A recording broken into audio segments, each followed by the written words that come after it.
Hello student, আশা করছি তোমরা সবাই ভালো আছো। দেখো বোর্ডে কি আছে, বোর্ডে একটা সিম্পলিফিকেশন দেওয়া আছে। এরকমই টাইপের অঙ্ক থাকলে তোমরা কি করে করবে, এরকমই অঙ্ক থাকলে তোমরা কীভাবে করবে, পুরোপুরি একটা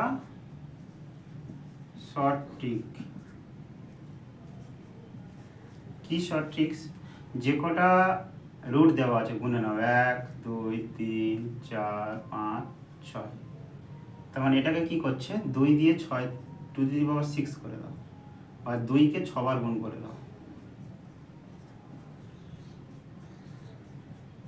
1 2 3 4 5 6, 4 4 দুগুণে 8, 8 দুগুণে 16, 16 দুগুণে 32, 32 দুগুণে 64। আনসারটা কি হবে?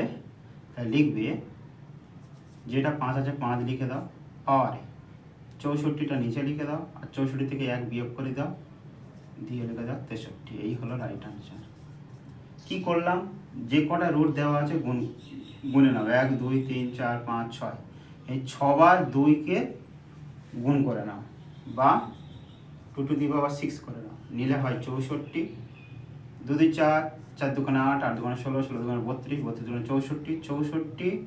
5 যেমন আছে থাক, 64কে নিচে লেখো, আর 64 থেকে 1 বিয়োগ করে উপরে লিখে দাও। এটাই হয়ে গেল রাইট অ্যান্সার। ঠিক আছে, চলো, থ্যাংক ইউ।